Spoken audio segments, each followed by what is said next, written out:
सुल्तान Salahuddin Ayyubi, ये नाम किसी तारुफ का मोहताज नहीं। उनका शुमार दुनिया की अजीम शख्सियात में होता है।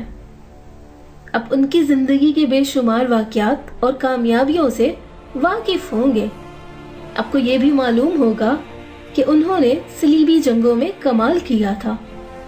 अब ये भी जानते होंगे कि उन्होंने पूरे यूरोप की मुश्तरका फ़ौज को शिकस्त दी थी।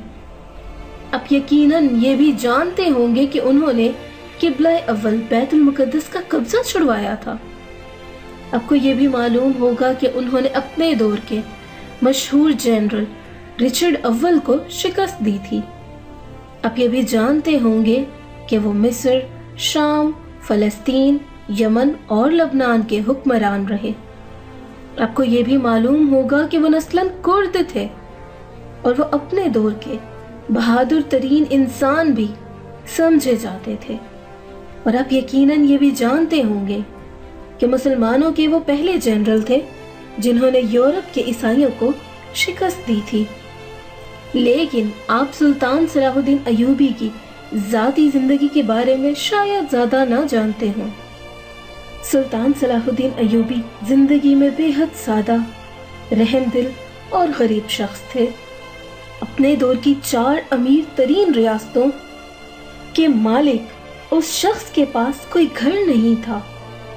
ये अपनी पूरी जंगी जिंदगी में सिपाहियों के साथ खैमों में सोते रहे, फौजी मेस से सिपाहियों के साथ खाना खाते रहे और उन्होंने पूरी जिंदगी आम सिपाहियों जैसा लिबास पहना।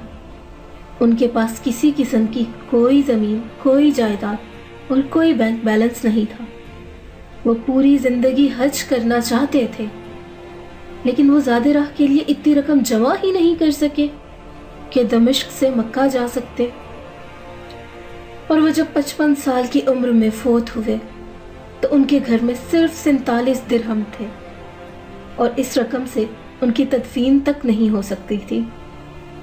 चुनाचे सुल्तान सलाहुद्दीन अय्यूबी के कफन दफन के अखराजात दमिश्क के एक काजी ने अपनी जेब से अदा किए।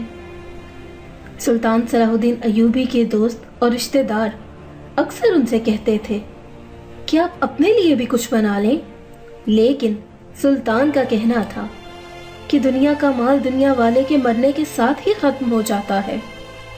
मैं ऐसा माल बनाना चाहता हूँ जो मेरे मरने के बाद भी जिंदा रहे, जो मुझे कब्र में भी जिंदा रखे और अल्लाह ताला के सामने भी सुर्खरू करे। सुल्तान की बात दुरुस्त थी। सुल्तान के 47 दिरहम अब तक मर चुके हैं, लेकिन सुल्तान का नाम आज भी जिंदा है। और ये वो चीज़ है जिसे हम हुक्मरानों का असल असासा कह सकते हैं। हुक्मरानों का असासा वो कारनामे ही होते हैं जो उनकी ज़िंदगी को उनकी उम्र से तवील बना देते हैं। लेकिन बदकिस्मती से कुछ हुक्मरान तारीख की बजाय अपने वक्त में जिंदा रहने की कोशिश करते हैं और ये लोग दुनिया और आखिरत दोनों जगहों पर रुस्वा हो जाते हैं।